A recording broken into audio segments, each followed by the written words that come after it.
Welcome to my place. I have got such a treat for you today. I'm going to show you how to grow microgreens. Now, microgreens are those little things that you see in the salad department, in the greens at the supermarket or wherever you buy your greens. And they're usually in little wee packs and they're uber expensive. They are so easy to grow. I am going to show you how to do it. And once you've got this mastered, you will never ever look back, and it's so cheap because don't forget that we're into living on the smell of an oily rag.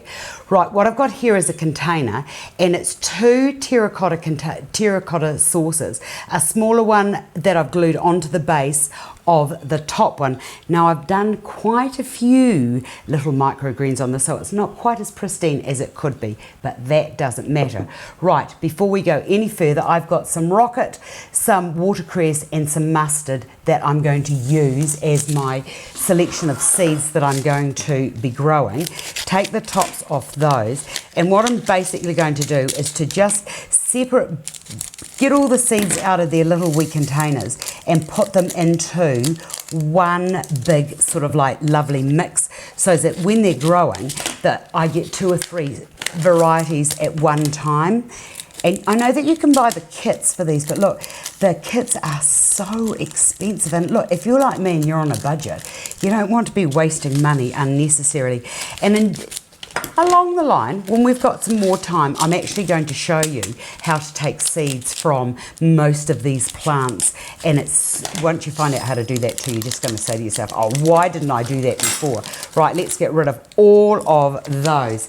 Now, in here, I have got some peat moss. You won't be able to see it, but I can. This here has been soaking, and you can buy it in big, huge blocks. And what you do is you just read the instructions, but you just basically put it into a bucket and then soak it with water, and it just takes on a life of its own. Now, you need a good layering of this, and the great thing about this is it's going to actually help to keep the moisture at the bottom. See how that's all sort of like fibery like that? That actually needs to be broken up, and it probably needs to have been soaked a wee bit longer. Never mind. Now, you don't need very much, probably about 1 centimetre on the base here, but make sure that it covers the whole base. It's a bit like icing. The whole thing has got to be completely covered. In fact, the only way to do this is to actually get my hand in there and to spread that out perfectly, like so. Now, it's time for the seeds, and I'll just get rid of my dirty hands, and we'll go on to the next process. Get rid of that and that. Now, with all of those little seeds, now there's probably, you might not be able to see them, but there's enough there for probably 2 to 3 sproutings. So what I'll do is I'll just get that, and we're just going to vary, as if you were putting salt onto something, having forgotten that you've already salted it. You know how you do that? Did I salt it or didn't I? So this is how you do it. Very, very, very sparingly. Because don't forget that all of these little seeds are going to germinate and take on a life force of their own.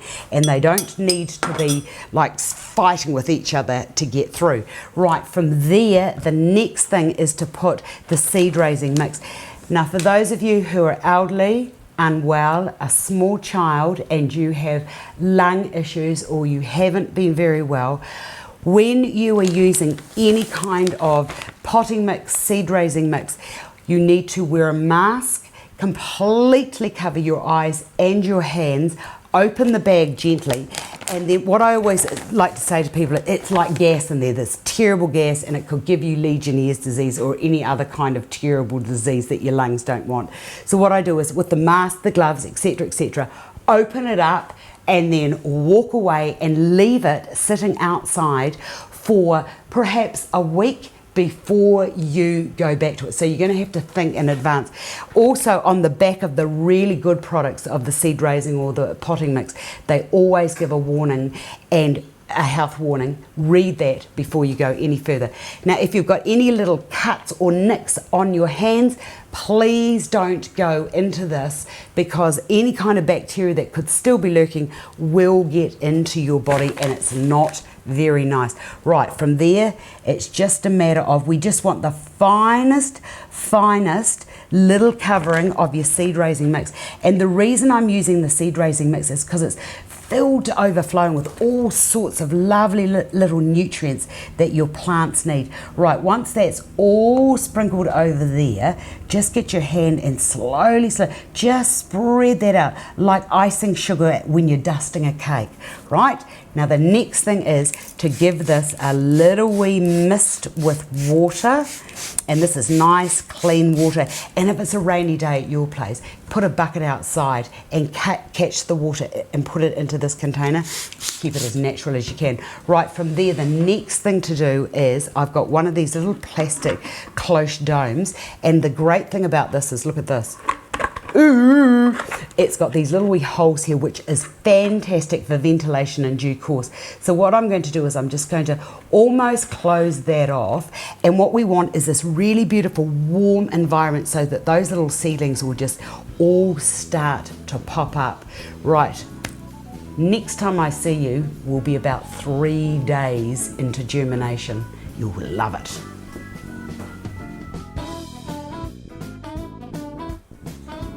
Are you ready for this?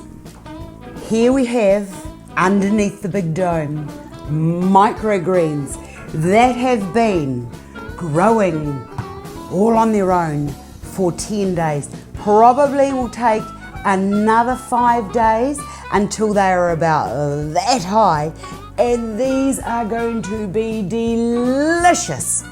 I just love nature. She's so clever. Welcome back.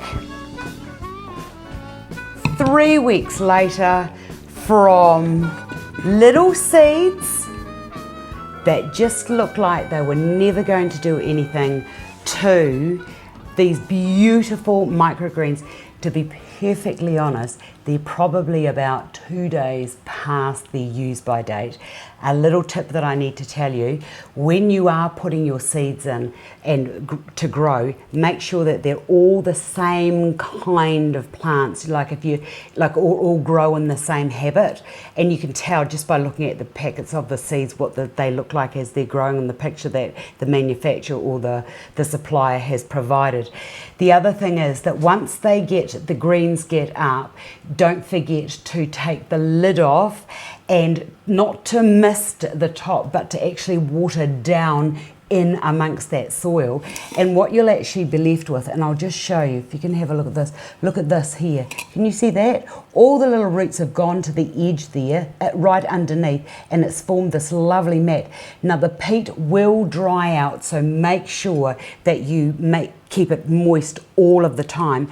You are best to have drainage holes or to use something porous like the terracotta, but I actually like these sitting on my bench, and if I'm going to have something growing on my bench, I want it to look good. So don't forget, no direct sunlight. Plants are like babies. If you wouldn't put a baby in the direct sunlight, don't put your plants into them, and keep them as free from a draft as you can. And once they get to a certain level, you can take the little lid off. If they're going to be grown inside all of the time, make sure that there is natural light. Right, from there it is just a matter of harvesting. And the great thing about these is you can just get into here and just snip those little greens off, and there is so many nutrients just in these little wee greens here that you would be amazed. There you go. How easy is that? And I've got a really great salad I want to show you how to use these in. Thanks for calling.